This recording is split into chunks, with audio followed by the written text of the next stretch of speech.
Subscribe ಆಗಿ bell button ಅನ್ನ ತಪ್ಪದೆ ಪ್ರೆಸ್ ಮಾಡಿ. ನಮಸ್ಕಾರ ವೀಕ್ಷಕರೇ, ಜಾನಪದ ಕಣಜ 246ಕ್ಕೆ ತಮ್ಮೆಲ್ಲರಿಗೂ ಸ್ವಾಗತವನ್ನ ಬಯಸ್ತಾ ಇದ್ದೇನೆ.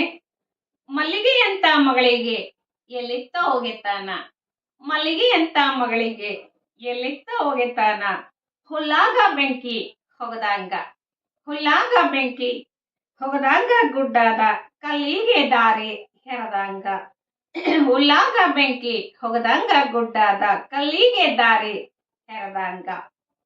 ಇಲ್ಲಿ ಜಾನಪದ ಗರತಿಯರು ತಮ್ಮ ಒಡಲಾಳದ ಸಾಂಸಾರಿಕ ನೋವುಗಳನ್ನ, ನಲಿವುಗಳನ್ನ, ತಾಕಲಾಟಗಳನ್ನ ಬಹಳ ಮಾರ್ಮಿಕವಾಗಿ ಉಪಮೇಯ ರೂಪಕಗಳ ಮೂಲಕ ಇಂತಹ ತ್ರಿಪದಿಗಳಲ್ಲಿ ಹಿಡಿದಿಟ್ಟಿರುವಂತಹದ್ದನ್ನ ನೋಡ್ತೇವೆ.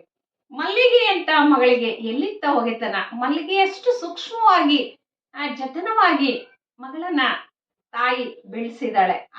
ಮತ್ತೊಬ್ಬರ ಮನೆಗೆ ಮದುವೆಯನ್ನ ಮಾಡಿ ಕೊಟ್ಟಿದ್ದಾಳೆ. ಅಲ್ಲಿರ್ತಕ್ಕಂತಹ ಸಂಕಷ್ಟವನ್ನ ನಮ್ಮ ಜಾನಪದ ಗರತಿ ಬಹಳ ಸೂಕ್ಷ್ಮವಾಗಿ ಹೇಳ್ತಾ ಇದ್ದಾಳೆ. ಮಲ್ಲಿಗೆ ಹೂವಿನ ತರ ಬೆಳೆಸಿರ್ತಕ್ಕಂತಹ ಮಗಳಿಗೆ ಎಲ್ಲಿತ್ತು ಈ ಸಂಬಂಧ, ಎಲ್ಲಿಂದ ಬಂತಪ್ಪ ಇದು?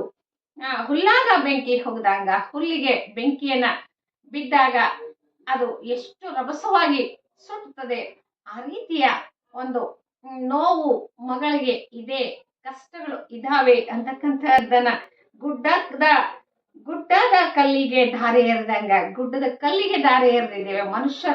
ಮಾನವ ಸಂಬಂಧಗಳ ಒಂದು ಭಾವನೆಗಳಿಗೆ ಬೆಲೆ ಇರ್ಲಾರ್ದಂತಹ ವ್ಯಕ್ತಿಗೆ ನಾವು ಮದುವೆಯನ್ನ ಮಾಡಿಕೊಟ್ಟಿದ್ದೇವೆ. ಅಂದ್ರೆ ಆ ಕುಟುಂಬ ಅನನ್ಯತೆಯಿಂದ ಮಗಳನ್ನ ನೋಡ್ಕೊಳ್ತಾ ಇಲ್ಲ. ಅಂತಹ ಕುಟುಂಬದಲ್ಲಿ ಮಗಳು ಯಾಗಿರ್ತಾಳೆ ಅಂತಕ್ಕಂತಹ ನೋವನ್ನ ಜಾನಪದ ಗರತಿ ಈ ತ್ರಿಪದಿಯ ಮೂಲಕ ಬಹಳ ಸುಂದರವಾಗಿ ಕಟ್ಕೊಟ್ಟಿದ್ದಾಳೆ ಕೂಡ.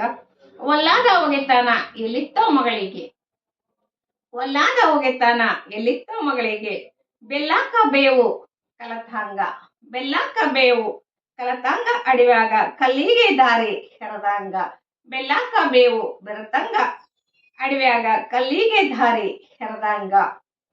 ಬೆಲ್ಲ, ಬರೀ ಬೆಲ್ಲವನ್ನ ತಿಂದಾಗ ಎಷ್ಟೊಂದು ಸಿಹಿಯಾಗಿರ್ತದೆ, ಅದೇ ಬೇವು ಬೆರೆತಾಗ ಆ ಬೆಲ್ಲ ಸಹ ಕಹಿ ಆಗ್ತದೆ.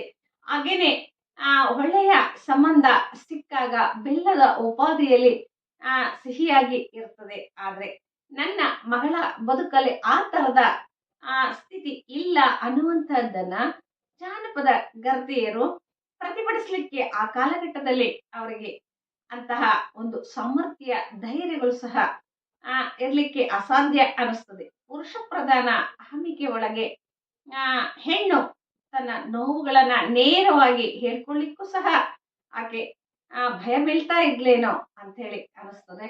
ಅಂತಹ ಸಂದರ್ಭಗಳಲ್ಲಿ ಈ ರೀತಿಯ ತ್ರಿಪದಿಗಳನ್ನ ಕಟ್ಟುವುದರ ಮೂಲಕ ತನ್ನ ಒಡಲಾಳದ ನೋವುಗಳನ್ನ ತಾನ್ ಮಾಡ್ತಕ್ಕಂತಹ ಕುಟ್ಟುವ, ಬೀಸುವ, ಕಳೆ ತೆಗೆಯುವ ತನ್ನ ದಿನನಿತ್ಯದ ಕಾಯಕದ ಮಧ್ಯದಲ್ಲಿ ತನ್ನ ಒಂದು ಬದುಕಿನ ದಾಖಲಾಟಗಳನ್ನ ತ್ರಿಪದಿಯ ಮೂಲಕ ಕಟ್ಟಿ ಅಲ್ಲಿರ್ತಕ್ಕಂತಹ ಜೀವನದ ಸಂಕಷ್ಟಗಳನ್ನ ಬಿತ್ತರಿಸ್ತಕ್ಕಂತಹದ್ದು ಇಂತಹ ತ್ರಿಪದಿಗಳ ಮೂಲಕ ಹೇಳ್ತಕ್ಕಂತಹದ್ದು ಜಾನಪದ ಗರತಿಯ ಒಂದು ಸಾಹಿತ್ಯ ಕಟ್ಟುವಿಕೆಯ ಒಂದು ಕೌಶಲ್ಯ ಏನಿತ್ತಲ್ಲ, ಆ ಕೌಶಲ್ಯವನ್ನ ನಾವು ಇವತ್ತು ಮೆಚ್ಚಬೇಕಾಗ್ತದೆ.